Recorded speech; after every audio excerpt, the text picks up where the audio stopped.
Serei seu escravo, seu cão fiel. Seus desejos serão uma lei para mim.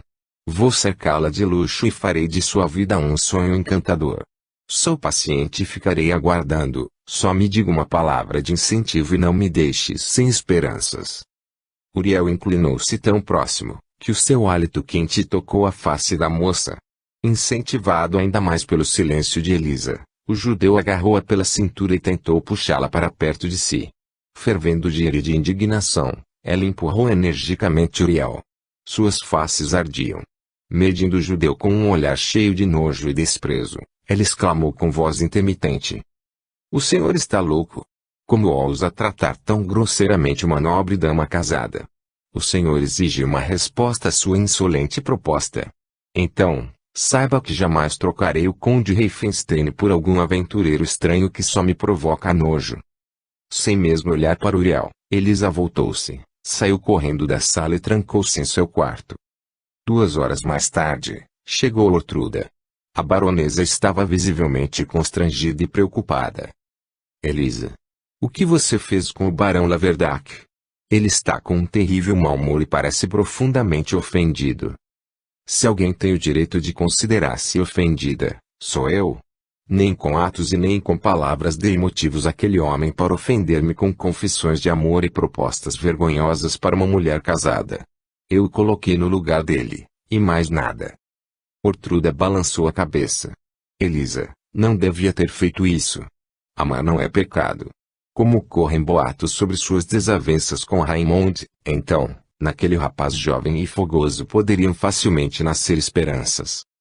"Se amo Raymond ou não, é problema unicamente meu", respondeu Elisa com ira.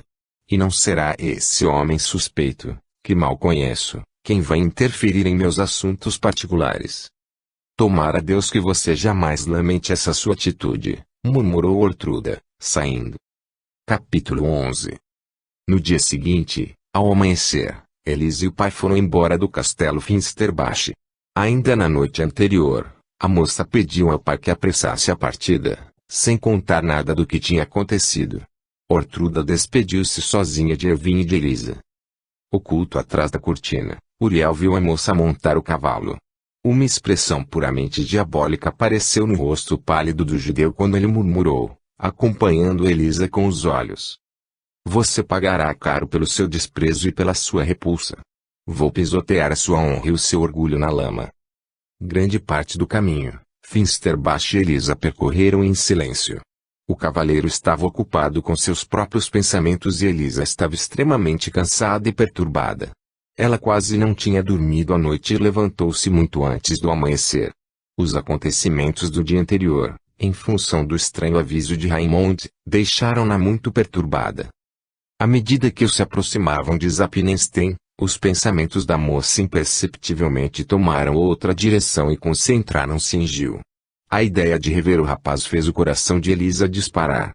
Ela agora sabia que Gil amava e um misto de alegria, curiosidade e medo embaraçoso enchia sua alma, quando imaginava seu reencontro com ele. Elisa supunha que Basemon, ardendo de impaciência em revê-la, iria recebê-la na escadaria, mas o cavaleiro não apareceu e 1 hora mais tarde, a moça, irritada, saiu para o jantar. Gil estava à mesa e cumprimentou-a com uma reverência fria e contida, mas Elisa logo notou que ele tinha emagrecido e mudado bastante. Seu rosto adquiriu uma expressão severa e amarga e nos olhos brilhava algo que ela jamais vira antes. Elisa sentia-se embaraçada e intimidada. Tal sensação doentia aumentou mais ainda quando captou o olhar penetrante e atento de Gil, como se este quisesse ler nas profundezas de sua alma. Provavelmente ele estava com raiva dela, pois retirou-se para o quarto logo após o jantar, sem nem mesmo perguntar como ela tinha passado todo aquele tempo. Elisa ficou muito confusa. Não conseguia entender o comportamento de Gil. Ele não tinha motivo algum para ter raiva dela. Ou talvez tivesse acontecido alguma desgraça com ele sem ela saber. Mas, não. No olhar atento e desconfiado do cavaleiro ardia a mesma chama de ciúmes como na noite da chegada de Raymond. Só que a esta se misturou uma expressão que ela jamais notara antes. Incomodada por uma obscura preocupação, Elisa demorou para conseguir dormir e só depois que o velho relógio do castelo bateu meia-noite um pesado e agitado sono fechou-lhe as pálpebras. Basemon também não dormia. Naqueles 5 dias, desde a chegada de Raymond, em seu espírito aconteceu uma verdadeira reviravolta. A visão do homem, cujo nome Elisa usava, rompeu a paz de espírito do jovem templário. O beijo de provocação, dado por Raymond à esposa, atingiu em cheio o alvo, provocou no espírito do rival uma tempestade de ciúmes, desespero e ódio. Na noite que se seguiu àquela cena, Gil não conseguiu fechar os olhos. Ele examinou a própria alma e descobriu, horrorizado, que nela penetrara traiçoeiramente uma profunda paixão, que dominava todo o seu ser e subjugava definitivamente com um poder que jamais suportara antes. Suas passageiras intrigas amorosas e as diversões demoníacas mais pareciam fogo de palha comparadas àquele novo sentimento. O primeiro resultado daquela descoberta foi tão forte que Gil, abatido física e moralmente, não teve forças para sair para o desejo e ficou observando, escondido da janela, a partida da cavalgada. Quando viu o jovem casal seguindo na frente, seu coração apertou-se tanto de ciúmes que ele quase sufocou. Quando chegou o 4º dia e nem eles e nem seu pai retornavam, aquela primeira sensação atingiu o ápice e transformou-se em estado doentio. Passou-lhe pela cabeça que o motivo daquela longa ausência poderia ser uma reconciliação da moça com Raymond e que estaria sendo festejada, naquele instante, em Riefenstein. Os excessos de fúria impotente, louco ciúme e indescritível desespero provocados por aquele pensamento esgotavam a tal ponto o jovem templário que ele decidiu apelar para um método oriental de meditação que usava, às vezes, para evitar pensamentos ruins. Imerso em pesado torpor, ele não ouviu quando tocou como anunciando a chegada da jovem condessa. Ervin encontrou-o neste estado. Ele acordou Gil e ficou assustado com a sua aparência desolada, mas evitou fazer-lhe perguntas sem nem mesmo suspeitar que sua filha pudesse ser o motivo do estado doente do seu amigo. Ele já tinha visto Gil em situações parecidas, sofrendo de remorsos. No primeiro momento, a notícia da chegada de Elisa deu forças ao templário. Mas, durante o jantar a moça pareceu-lhe tão suspeita, constrangida, nervosa e preocupada que ele voltou a ficar desconfiado. Sua irritação com Elisa era tão grande que nem quis conversar com ela, retirando-se para o seu quarto após o jantar. Imaginando que o amigo estava num de seus momentos ruins, Ervin nem tentou segurá-lo. Elisa despertou cedo. Estava triste, nervosa e sentia uma obscura preocupação. No começo, a moça tentou rezar em seu oratório, mas percebendo que não conseguia se concentrar, decidiu ir à capela. Lá havia uma linda imagem de Nossa Senhora que a sua finada mãe trouxera da Itália e a qual Elisa, desde que chegou ao castelo, tinha uma grande devoção. Aos pés e sob o olhar santificado e misericordioso da Virgem Santa, ela, naturalmente, não seria perturbada por pensamentos frívolos. A capela do castelo Zappenstein era bem pequena. Através das estreitas janelas com vidros coloridos passava uma meia luz pálida que, junto com o revestimento de carvalho trabalhado, dava ao pequeno santuário um ar meio sombrio.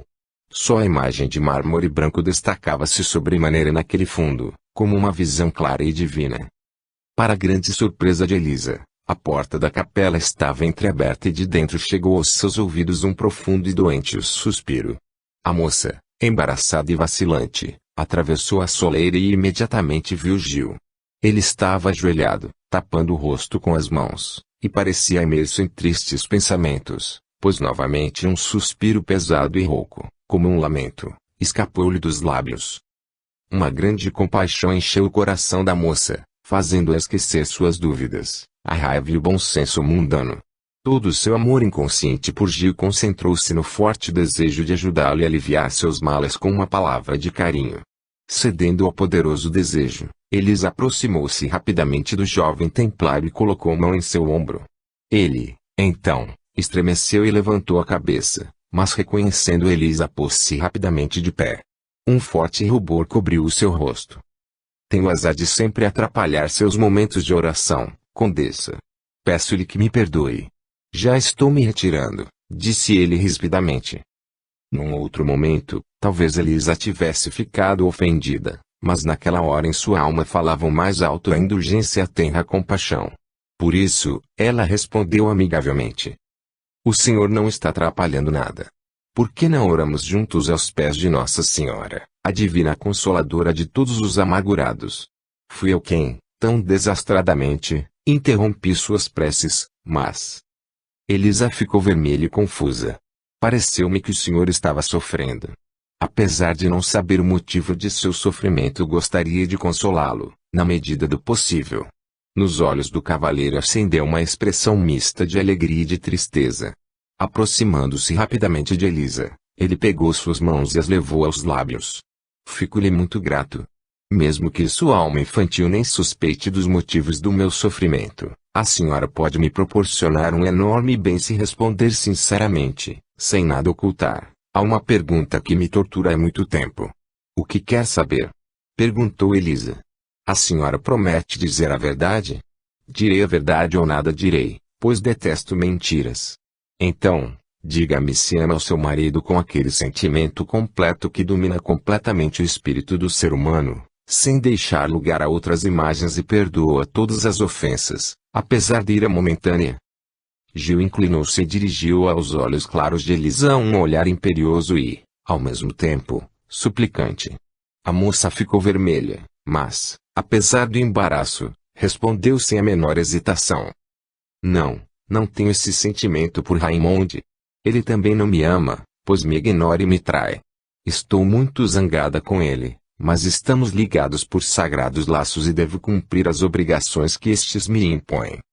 Gil riu e exclamou num tom de alegria e triunfo: esses laços são pura formalidade. O seu coração está livre, Elisa, e deve pertencer-me, pois eu a amo com aquele amor que só termina com a vida.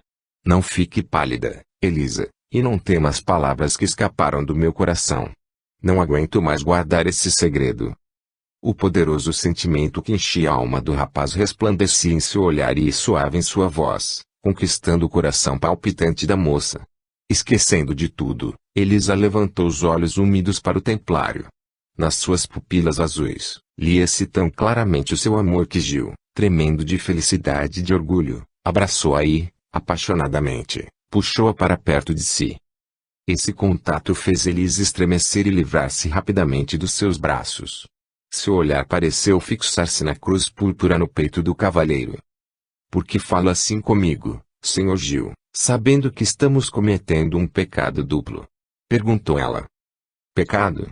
Mas o verdadeiro amor jamais pode ser um pecado. Esse sentimento divino é santo por si mesmo.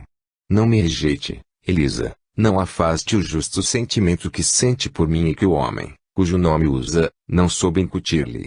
Eu, deserdado pela vida, anseio pelo seu amor como uma planta anseia pelo sol, um prisioneiro pela liberdade. O seu amor irá erguer-me, enobrecer-me e devolver-me a paz de espírito, exclamou Gil com fervor. A moça ficou ainda mais pálida e apertou ambas as mãos ao peito. Não, apenas um sentimento irrepreensível pode trazer felicidade e o senhor não tem o direito de me amar. Essa cruz em seu peito é um símbolo de voluntária renegação do mundo e da família. Não posso ser nada para o senhor, mesmo que me separe de Raimond. Um abismo nos separa. Entre nós estão os seus votos monásticos e não conde. Uma palidez mortal espalhou-se pelo rosto do cavaleiro e nele apareceu uma expressão de tanta ferocidade e desespero que Elisa até recuou. Mas, Basemon nem notou isso em sua louca excitação. Assim que se chocou contra o obstáculo fatídico de sua vida, despertou nele toda a impetuosidade própria de sua natureza e toda a força de suas paixões desenfreadas. Seus olhos ardiam. Sufocando, deu um passo à frente e exclamou com voz roufanha: os meus votos monásticos. Eles me foram impostos à força. Jamais o meu espírito pronunciou-os e estes não podem me prender.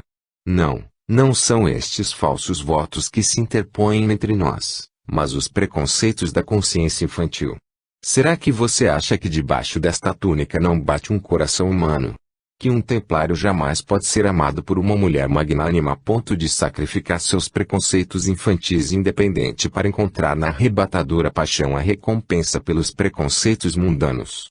Esse passo você deve dar, Elisa.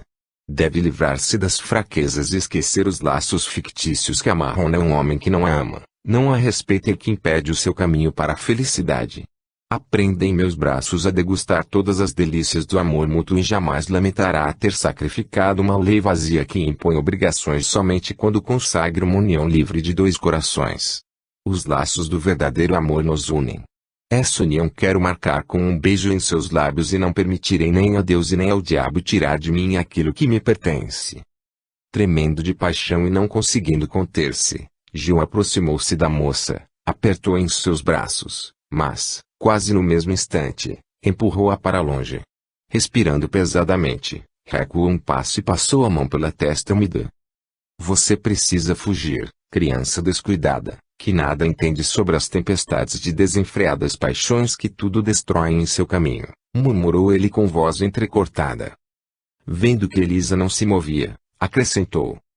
Seu inocente olhar serviu-lhe de fiel proteção contra o meu criminoso anseio. Você não tem medo de estar aqui a sós comigo? Será que não teme uma violência da parte de um homem que não mede obstáculos para satisfazer seus desejos?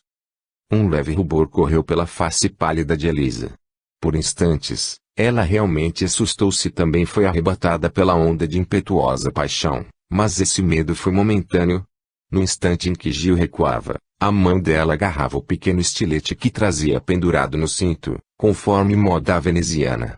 Apesar do amor pelo cavaleiro, Elisa decidira defender-se energicamente, ainda mais porque sentimentos por demais agitados sempre lhe provocavam uma repulsa instintiva. Agora, já se sentindo dona da situação e sem qualquer raiva, respondeu energicamente. Não tenho medo de você, pois sei que me ama e o verdadeiro amor anseia apenas pela felicidade do ser amado e não por sua vergonha ou desgraça. O fato de você não querer me fazer mal comprova que os seus sentimentos são bons e honestos, apesar da ansiedade com que se deixou levar pela impetuosidade. Não quero provocar seus maus sentimentos, mas gostaria de trazer paz ao seu espírito irritado pela injustiça. Então, depois do que aconteceu agora, você vai me evitar? Perguntou Gil com amarga ironia. Por que iria evitá-lo? O destino logo se incumbirá disso, concluiu Elisa com tristeza. Portanto, continuemos amigos e vamos orar a Deus para que Ele nos dirija e nos ajude no caminho da virtude e do dever, que já indicou a cada um de nós. Até amanhã. Nesse intervalo de tempo, vamos tentar esquecer esse malfadado encontro. Elisa fez um sinal de despedida com a mão e saiu rapidamente da capela. Gil não se moveu. Depois, sentou-se pesadamente no banco junto à parede, jogou a cabeça para trás e fechou os olhos. Sentia-se todo quebrado. Uma sensação de enorme vazio e tristeza comprimia-lhe o espírito. Mais uma vez, o seu malfadado destino afastava-o dos portões abertos do paraíso, onde ele não conseguia entrar. Ficou sentado assim por alguns minutos. Depois, levantou-se lentamente, desceu para o paço e mandou selar o cavalo. Apanhando a capa e a boina que o criado lhe trouxe, mandou dizer a Finsterbach que ia ao posto de comando vizinho e que retomaria em alguns dias. Em seguida, deixou rapidamente o castelo. Gil sentia uma premente necessidade de ficar só e de colocar em ordem os sentimentos e as ideias. Passaram-se cerca de 2 semanas depois desses acontecimentos. 2 homens estavam sentados no quarto de Misael em Brixen. Era noite. A chama bruxuleante de 2 velas de cera amarela em candelabros de prata iluminavam, fracamente, o rosto ossudo do dono da casa e a pálida e característica cabeça de Uriel. Conversavam a meia voz. Os rostos animados e os ríspidos gestos nervosos indicavam que a conversa tratava de assuntos importantes. Não posso aprovar seus planos, Uriel. São por demais arriscados, muito perigosos e só podem levar à destruição de todos nós, observou Misael com visível desaprovação. As sobrancelhas negras do sumo sacerdote de Lúcifer cerraram-se e em seus olhos malévolos acendeu-se uma chama de ira. Eu poderia simplesmente lhe responder que esta é uma ordem. Mas, como tenho um caráter conciliador, prefiro provar-lhe que o meu plano não é mais perigoso que o assassinato de Anuf-Ried e da moça Hametz. Pode ser.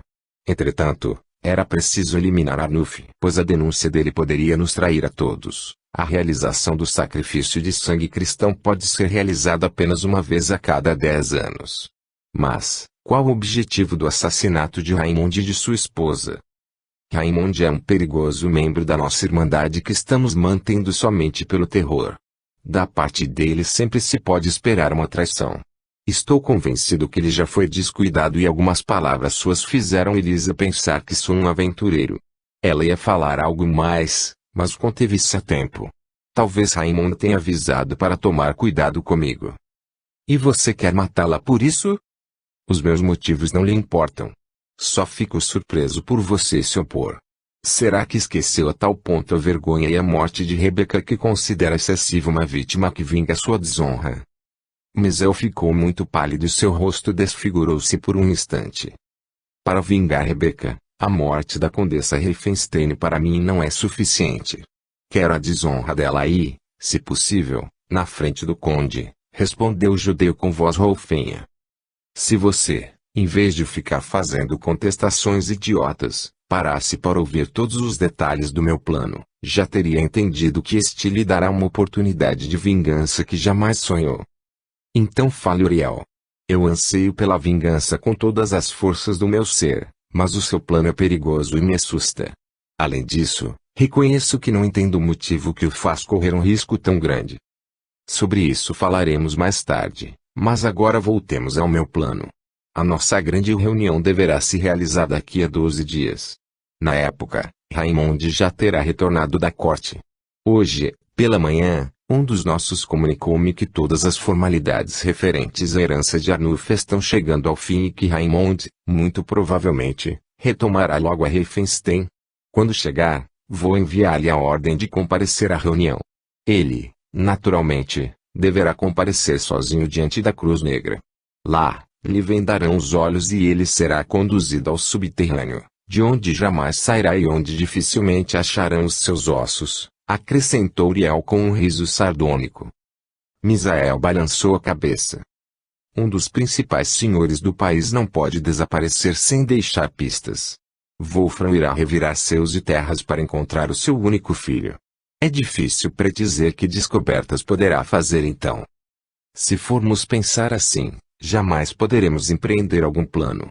Existe a possibilidade de encontrar o cadáver do filho que, naturalmente, revelará tanto quanto a morte de Margarita. Raymond não me preocupa. A captura de Elisa é mais complicada. Sim, para não dizer que é totalmente impossível, observou Misael. Não conhecemos nenhuma passagem secreta para penetrar no castelo Zappenstein. Elisa jamais sai sozinha e os dois templários são uma guarda segura do castelo. E você me acha tão imbecil a ponto de tentar raptar Elisa do castelo? Antes de estruturar um plano com todas as chances de sucesso, levantei as mais detalhadas informações e, graças à ajuda de nossos irmãos, soube tudo o que precisava. Em primeiro lugar, tenho motivos para supor que essa semana os dois templários partirão de Zappenstein. Depois, será necessário forçar a condessa a partir também. Isso é possível do seguinte modo: como sabe, Elisa foi educada pelo velho Vart.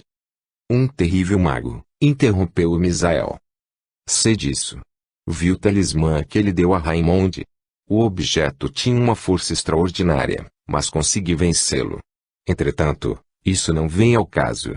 Vart morou em Veneza na casa de seu sobrinho, Fulvio Falieri, que tem por Elisa uma amizade muito estranha, tão parecida com amor como a semelhança entre duas gotas d'água. Não suportando a separação com sua preferida, o digníssimo nobre, junto com o velho patife Vart, está se dirigindo ao castelo deste no último e, no presente momento, já deve estar Tirol. Isso, se o Sr. Fulvio não se atrasou por um motivo qualquer. Sei desses detalhes através de um membro da nossa Irmandade que mora em Veneza. A camareira de Elisa tagarelava em Finsterbach, dizendo que a condessa recebeu uma carta comunicando a intenção do patrício de ir para o castelo de Vart. Agora Elisa está aguardando a chegada de notícias e, ao recebê-las, provavelmente também partirá para o castelo de Vart. O meu plano está baseado nessas circunstâncias. Assim que os templários partirem, Elisa receberá uma carta do Sr. Falieri pedindo-lhe para ir ao castelo de Vart com a maior urgência, pois a doença do velho impede-os de ir visitá-la pessoalmente. A carta trará a sugestão para ela levar uma escolta de apenas 4 soldados, que serão suficientes para protegê-la até o local onde estarão esperando os seus amigos. Mas a condessa vai ver que a carta é falsa. Não vai ver nada. Recebi de Veneza um documento escrito e assinado por Falery. Falsificar a sua caligrafia e a sua assinatura será facílimo. Enquanto isso, Raymond, em sua ignorância, forneceu-me tantas valiosas indicações sobre a relação entre o Patrício e Elisa que, na carta, poderei tranquilamente desempenhar o papel de Fulvio.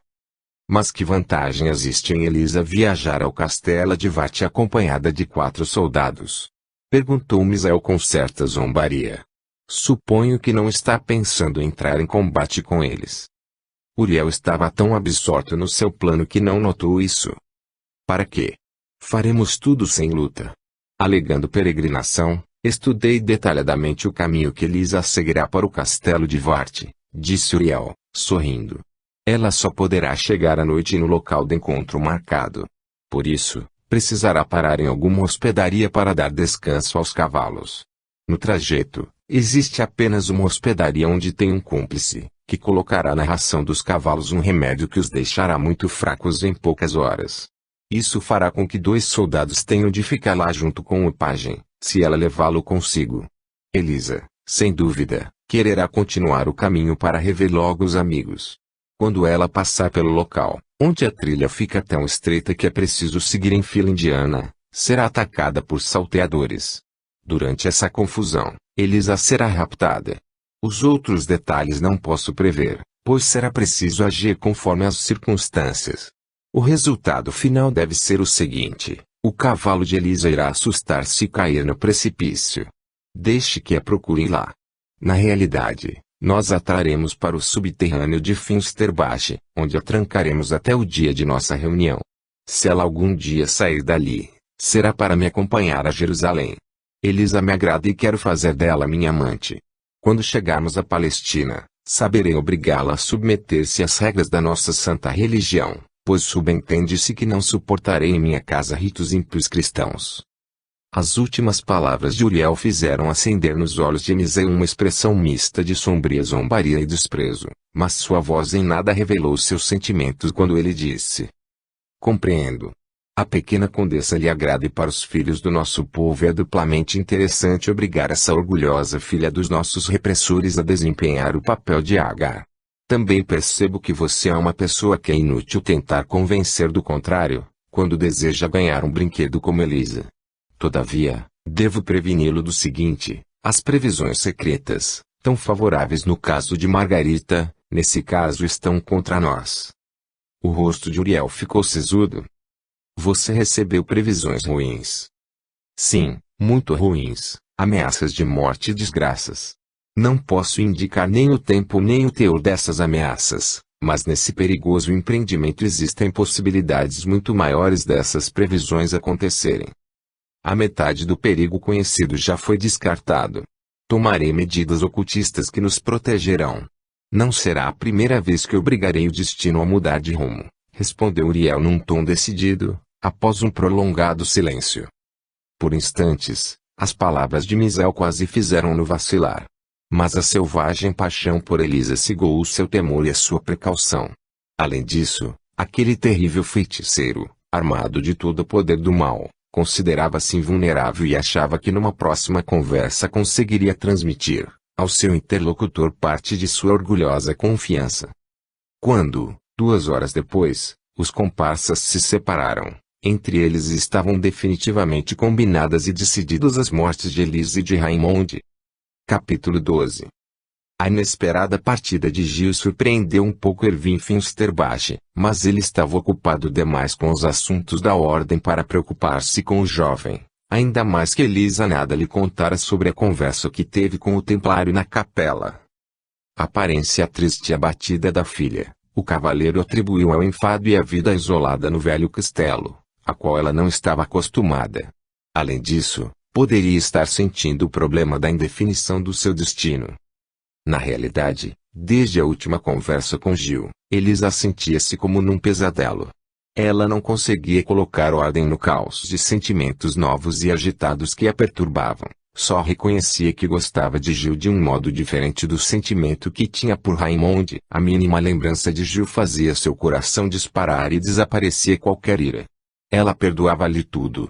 Sentia por ele uma enorme compaixão e uma ardente vontade de consolá-lo e de ajudá-lo. Parecia ainda ouvir a voz dele, soando com paixão, e sentir seu olhar cheio de amor. Em tais momentos, sentia que seria a maior felicidade jogar-se em seus braços, entregar-se aos seus beijos e sentir-se protegida pelo poderosíssimo sentimento que se concentrava dentro dela. Nessas horas, Elisa sempre lembrava da sua conversa com Fúvio e de seus sábios, mas inúteis conselhos, pois acabara deixando penetrar em seu coração um amor sem esperanças, que tomaria ainda mais dura a sua provação se o destino a obrigasse a permanecer como esposa do conde. Como de hábito, Elisa procurava consolo na oração e sua profunda fé na ajuda divina trazia-lhe a paz. Ela decidiu confessar tudo a Fúvio e a Vart e pedir-lhes ajuda na obtenção do divórcio.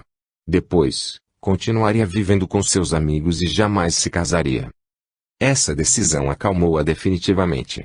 Quando, 5 dias mais tarde, Gil retomou, um leve rubor revelou a emoção da moça ao rever o jovem templário. O rapaz estava ainda mais sombrio e concentrado.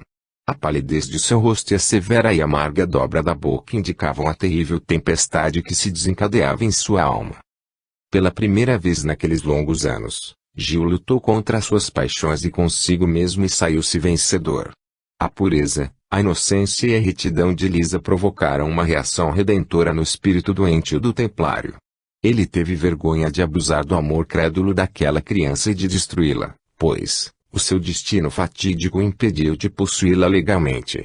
Além do mais, seria-lhe digno dela? Diante dele ergueram-se como fantasmas ameaçadores todos os horrores ímpios e sacrílegos com que maculou seu corpo e sua alma e que o faziam condenar-se ainda mais impiedosamente.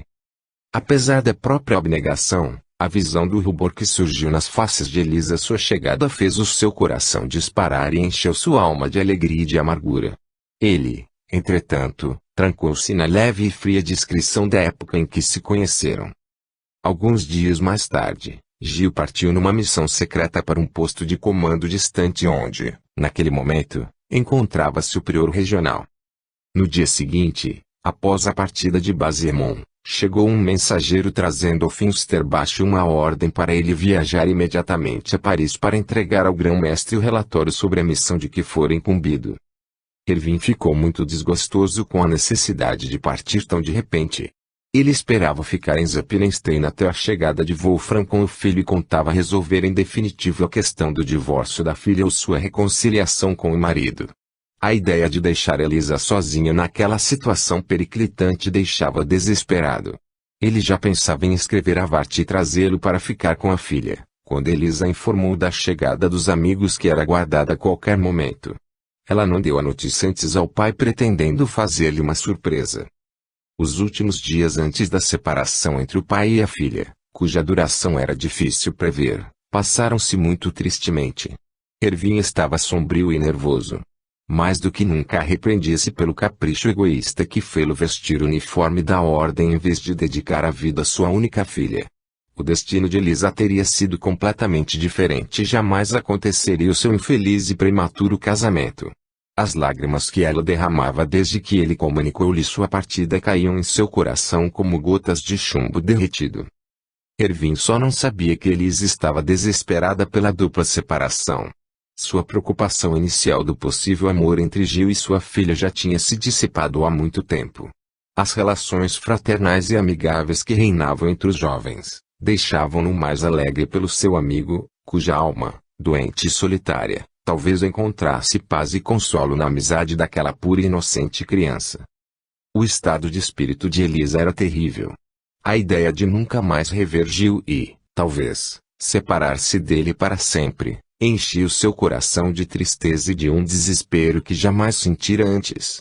Esse sentimento era tão forte que ofuscava a dor de consciência e orgulho, deixando-lhe somente o fel da separação. Na parte da tarde, Erwin dedicou-se a escrever cartas a Vart, a Fúvio e a Wolfram, enquanto Elisa ficava junto à janela, aguardando o retorno de Gil, o que não aconteceu naquele dia e nem na manhã seguinte. Finsterbach aguardou até o meio-dia e depois decidiu partir.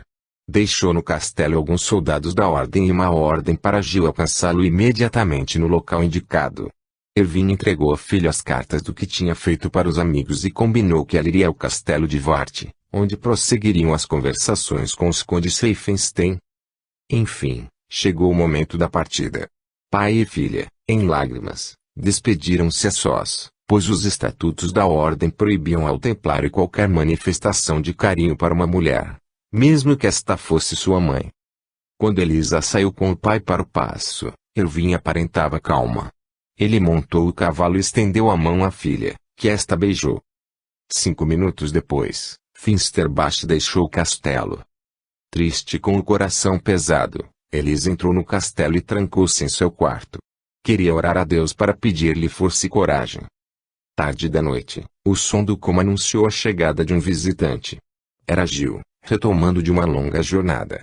Ao apiar do cavalo, soube da partida de Finsterbach e das ordens de alcançá-lo o mais depressa possível. A escuridão ocultou dos cavalariços a palidez que cobriu seu rosto ao receber aquela notícia. Acostumado a dominar-se, Gil providenciou imediatamente que tudo estivesse pronto para sua partida na manhã seguinte e depois subiu ao seu quarto, onde Elisa mandou servir o jantar, pois temia e tinha vergonha de recebê-lo numa hora tão tardia. Um pouco mais tarde, Loretta comunicou à moça que o escudeiro de Basemont perguntava se ela estaria disposta a receber o seu amo que desejava agradecer-lhe e despedir-se, pois partiria às 6 horas da manhã seguinte. Por instantes, o rosto de Elisa mudou de pálido para vermelho, mas depois ela respondeu. Loretta, diga-lhe que estou convidando o cavaleiro para o desejum em minha companhia antes de sua partida. Para não atrasá-lo, o desejum será servido às 5 horas da manhã. As leis da hospitalidade do castelo Zappenstein não permitem deixar o hóspede partir faminto. Naquela noite, nem Gil e nem Elisa conseguiram dormir. O amanhecer mal despontava e eles já estavam de pé. Quando o relógio bateu 5 horas, ambos entraram ao mesmo tempo no refeitório, onde já estava servido o desejum para 2 pessoas. Gil estava completamente paramentado. Ele colocou o capacete na cadeira e beijou a mão de Elisa que, muito pálida, nem ocultava sua tristeza e sua emoção. A refeição passou-se em profundo silêncio. Não conseguiria manter uma conversa vazia e não ficava bem trocar palavras vindas direto do coração na presença dos criados. Finalmente, a refeição terminou. Apesar do autocontrole, os lábios do templário tremiam quando se aproximou de Elisa para despedir-se. Ela sentia que não teria forças para despedir-se sem dizer uma palavra sincera e sem trocar um amigável aperto de mão. Com esperteza feminina, ela encontrou um argumento simples e bem natural para ficar a sós com o cavalheiro. Senhor Gil, pode me acompanhar ao meu quarto por um instante? Meu pai me incumbiu de lhe entregar uma carta e uma ordem verbal que somente o senhor pode ouvir, disse ela, ficando muito vermelha. Estou às suas ordens, condessa, respondeu Gil com uma mesura e colocando o capacete de volta na cadeira. Uma expressão de apaixonado reconhecimento, que acendeu-se em seus olhos, deu a entender a Elisa que ele tinha percebido sua intenção. Ordene aos homens para irem até os cavalos e me aguardarem junto à ponte levadiça. Estarei lá dentro de alguns minutos, disse Gil a um escudeiro. O cavalheiro seguiu atrás de Elisa que, passado rapidamente por 2 quartos contíguos, entrou na pequena sala de visitas que não tinha outra saída. Quando viu que o cavaleiro trancou a porta e com os braços estendidos, começou a aproximar-se dela, sua coragem abandonou-a e ela deixou-se cair na cadeira sem forças. Gil já estava ao seu lado e ajoelhou-se. Nada tema, Elisa. Deus a abençoe por sua bondade e por esse último momento de felicidade com que está me presenteando. Partirei daqui completamente diferente do modo como cheguei. Juro-lhe, nesse grave momento, que permanecerei digno de você pelo resto da vida. Será que iremos nos ver novamente? Mas quando? Murmurou a moça estendendo-lhe ambas as mãos. Não, Elisa. Estou me despedindo de você para sempre. Para que vai lhe servir um renegado que não tem direito à felicidade nem a uma família? Como ouso ficar em seu caminho constrangendo-lhe o inocente coração? Abordou ele com voz tensa. Não tenho coragem de dizer-lhe, esqueça-me. Portanto, Lembre-se de mim como de um falecido, cuja lembrança não indispõe ninguém. A emoção impediu de falar. Então, ele apertou o rosto no colo de Elisa. Triste e desesperada, ela passou os braços em seu pescoço e molhou os cabelos e o rosto dele com suas lágrimas. Gil estremeceu e endireitou-se. Embriagado de felicidade, apertou Elisa ao próprio peito e seus lábios uniram-se num longo beijo. Naquele beijo e no abraço ardente concentraram-se todos os sentimentos e todo o amor que enchiam suas almas. Para Elisa, naquele momento de embriaguez, desapareceram o passado e o futuro. Somente um pensamento passava ali pela mente: queria morrer daquele jeito, apertada ao peito do homem amado, sentindo o toque de seus lábios quentes, sem jamais acordar daquele sonho encantador, em que a sua alma experimentava a suprema bem-aventurança do mais puro amor.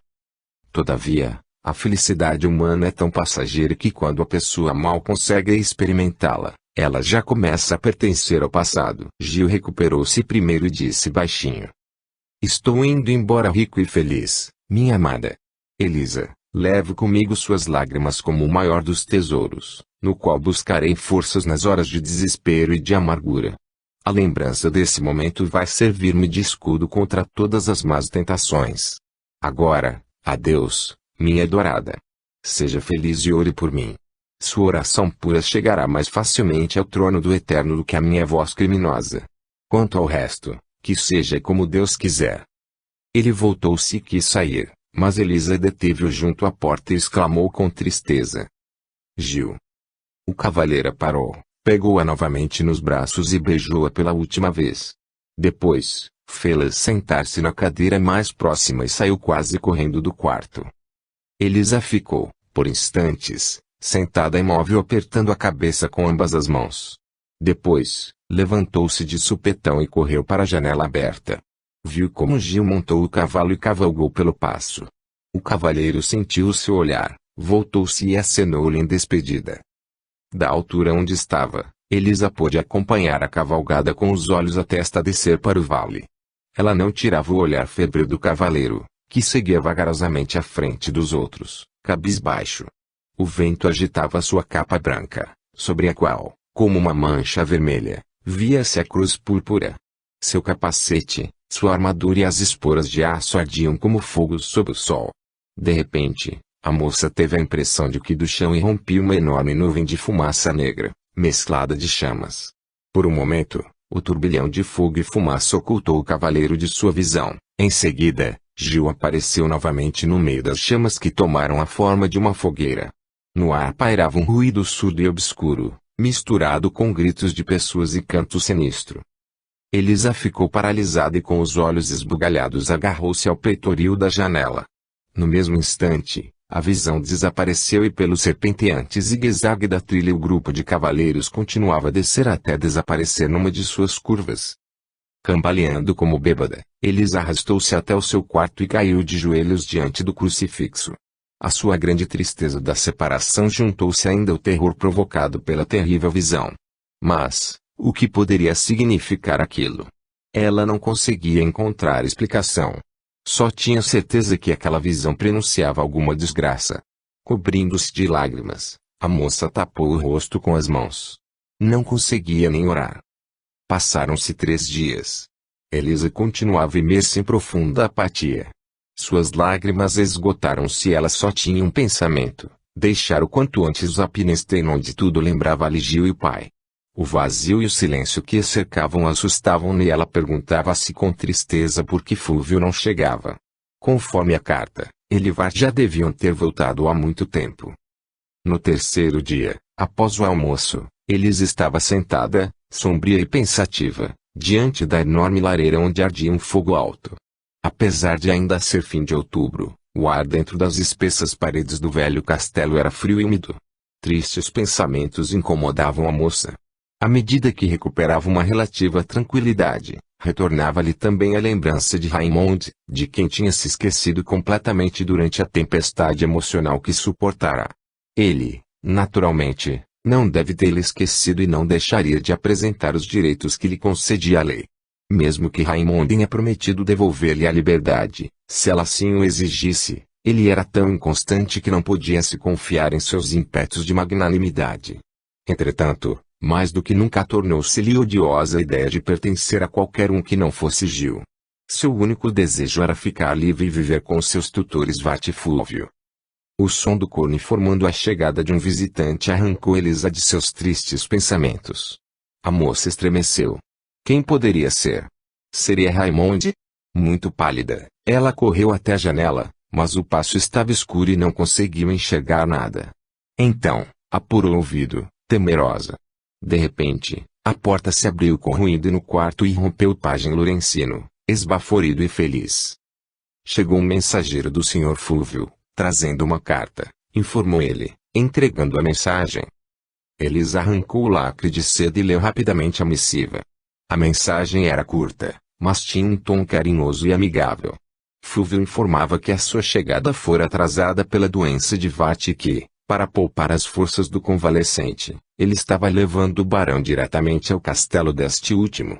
No caminho, faria uma parada de um dia no local que indicava e pedia a Elisa para ir até lá imediatamente. Aconselhava Elisa a pedir um comboio ao pai, se este ainda estivesse no castelo. Caso ele já tivesse partido, usasse os homens que ele, Fúlvio, havia contratado e que, na opinião dele, eram inteiramente suficientes para sua proteção naqueles tempos de paz. Quem trouxe a carta? Você conhece o mensageiro? Perguntou Elisa. Ela queria pessoalmente inquirir o mensageiro para ver se ele realmente pertencia ao grupo de pessoas que serviam na casa de Falery. Só o conheço pelo nome. Ele é Abudil, irmão do gondoleiro Baptista que, conforme ouvi falar, queria entrar para o serviço do Monsenhor.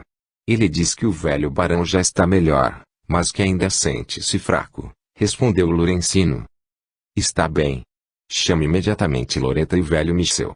Preciso dar as ordens necessárias, pois amanhã ao amanhecer deixaremos o castelo Zapinenstein para encontrar o Sr. Fúlvio. No dia seguinte, uma pequena cavalgada subiu a trote pela estreita e pedregosa trilha que serpenteava pela encosta de uma montanha bastante alta.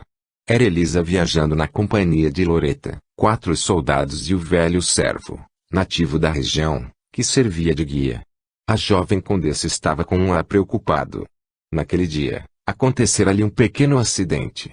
Na hospedaria, onde descansava de dia, roubaram-lhe parte da bagagem e as infrutíferas buscas tomaram uma parte do seu precioso tempo. Outro acidente desagradável aconteceu pelo caminho. Sem motivo aparente os cavalos de 2 soldados e de Lorenzino adoeceram. Ficaram com as patas inchadas e mal podiam cavalgar.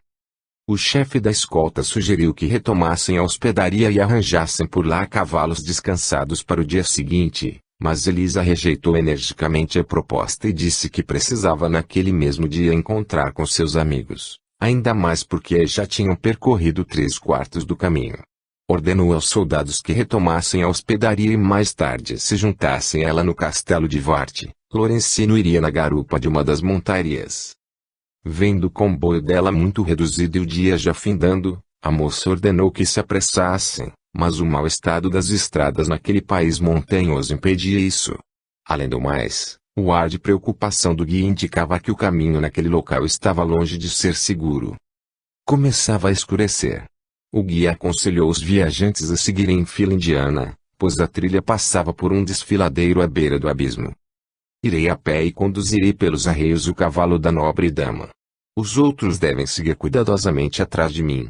Quando contornarmos o rochedo e sairmos na esplanada, a trilha ficará mais confortável e, em 15 minutos, chegaremos ao local marcado, disse o velho montanhês, apeando do cavalo. Pajem, pode usar o meu cavalo por enquanto, acrescentou.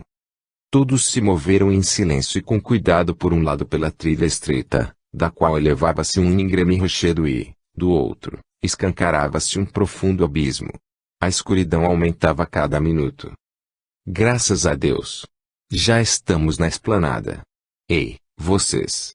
Mais cuidado na curva, exclamou o guia, suspirando de alívio. Mas quando ele e Elisa atingiram o meio do platô, da escuridão apareceram alguns homens. Uma terrível pancada na cabeça fez o guia desabar. No mesmo instante, um dos assaltantes agarrou os arreios do cavalo de Elisa e o outro arrancou a condessa da sela. Um dos soldados do comboio, Com um grito selvagem, arremeteu para acudir a sua senhora, mas atacado por vários inimigos, foi obrigado a defender-se. O que aconteceu depois é difícil de descrever. O segundo soldado e Loretta chegaram ao platô no auge da confusão e ao barulho geral misturaram-se os gritos desesperados da criada e do pajem. A vitória ficou com os atacantes. 10 minutos mais tarde, o platô deserto tinha uma aparência sinistra e terrível. Em poças de sangue estavam caídos os corpos dos 2 soldados e de Loretta. Perto deles, agonizava o cavalo de carga abatido com uma faca. A bagagem tinha desaparecido. Na beira do abismo, o vento agitava o longo e branco véu de Elisa que se prendeu num arbusto. Capítulo 13. No dia seguinte aos sangrentos acontecimentos, os 2 condes Riefenstein viajavam em silêncio na companhia de um numeroso cortejo pela estrada que levava ao seu castelo. Ambos estavam tristes e tinham um ar preocupado. A ideia do constante perigo que pairava sobre a cabeça do filho torturava Wolfram. Após pensar sensatamente, o conde decidiu ir ver o bispo de Brixen, relatar-lhe tudo o que acontecia no castelo de Otruda, sem comprometer Raimond, e pedir-lhe ajuda para prender os malfeitores, assim que surgisse uma oportunidade. Wolfram sabia perfeitamente do perigo que poderia provocar a interferência do bispo, mas seria muito difícil agir sozinho, sem a ajuda dos poderes eclesiásticos. Além disso, o conde contava com a velha amizade que tinha com o bispo, homem bondoso e ilustrado, que havia batizado e realizado o casamento de Raimond e que sempre o tratou com carinho paternal. O jovem conde também estava muito preocupado. Ele sofria demais com a ideia de que, a qualquer momento, poderiam exigir sua participação numa daquelas sacrílegas orgias, que lhe provocavam um indescritível horror. Além disso, ficava muito indignado pelo fato de Hele, um orgulhoso e poderoso senhor, ser obrigado a obedecer a um mísero e desprezível homem sobre quem ele deveria soltar os cães e expulsar do castelo. Também preocupavam-no os assuntos conjugais. Graças à sua própria estupidez, ele teve de partir deixando a mulher amada na companhia de seu rival, o perigoso templário. Naturalmente, não deixaria de aproveitar a oportunidade e com suas canções e palavras amorosas tentaria conquistar o coração de Elisa. Decidiu, então, ir no dia seguinte a Zappenstein para saber o que acontecia por lá. A voz do pai interrompeu os seus pensamentos. Fazendo um sinal para a escolta a ficar um pouco mais para trás, Wolfram informou a meia voz ao filho sobre a decisão que tomara e disse que no dia seguinte iria a Brixen para combinar com o bispo sobre como informá-lo o mais rapidamente possível quando soubesse de alguma reunião secreta marcada no castelo Finsterbach. Raimond ficou pálido.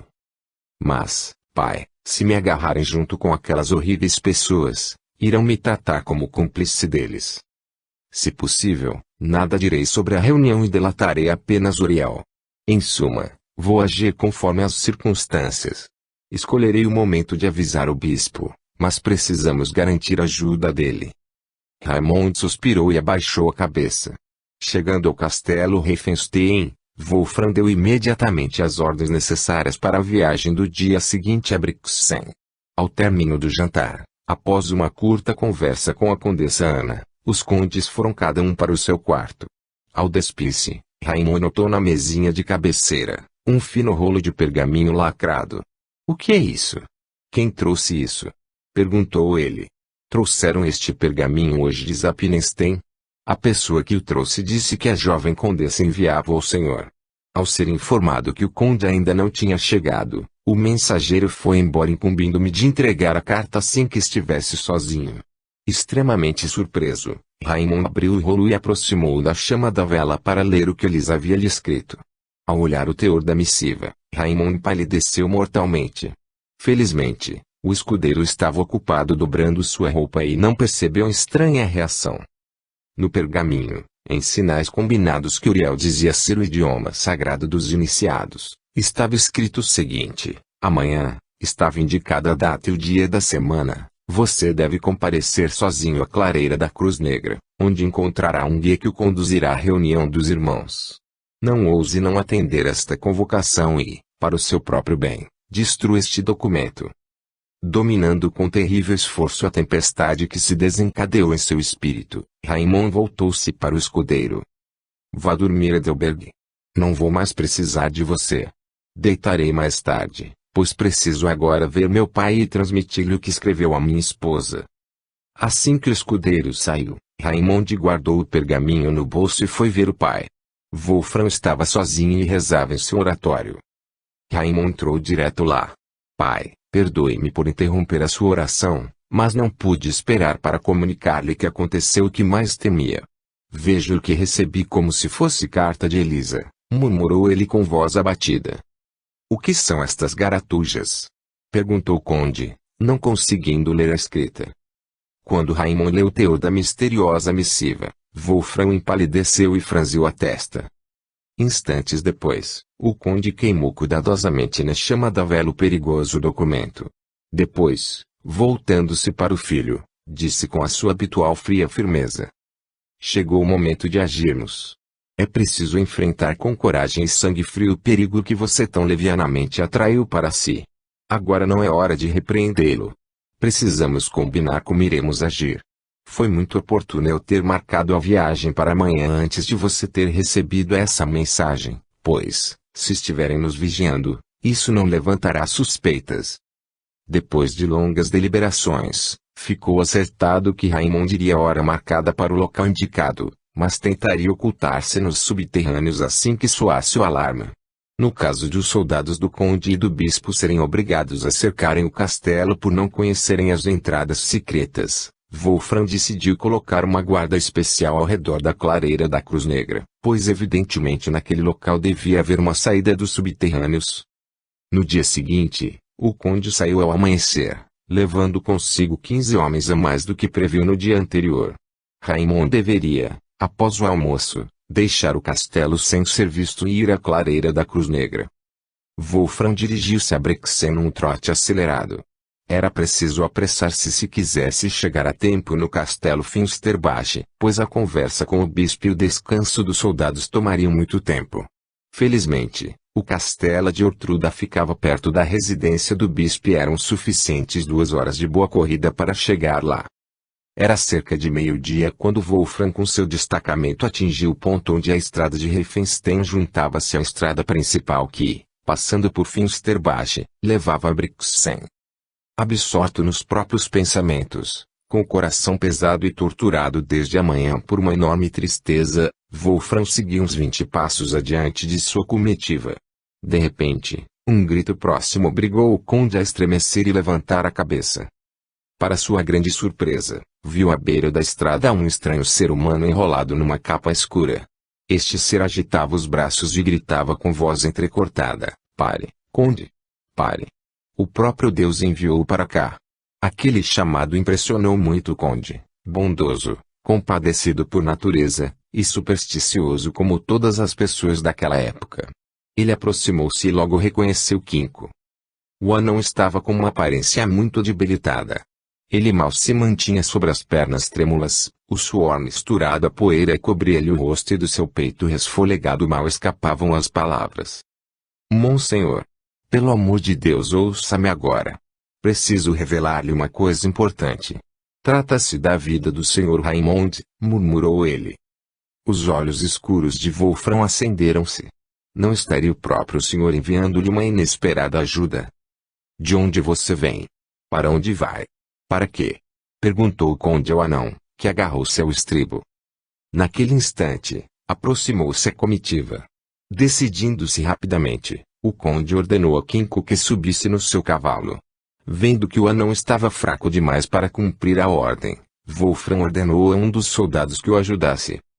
"Monsenhor, posso pôr o anão no meu cavalo?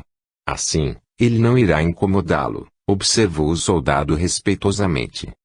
"Faça o que lhe mandam, Rupert. Ajude o anão e depois fique com os outros mais atrás." Assim que ficou a uma certa distância da escolta para que ninguém pudesse ouvi-los, o conde perguntou a meia voz: "De onde você vem? Para onde irá e do que se trata?" "Fale, estou indo de Finsterbach para Brixen. Eu queria tentar ver o bispo e revelar-lhe sobre os sacrílegos horrores que se preparam nos nossos subterrâneos.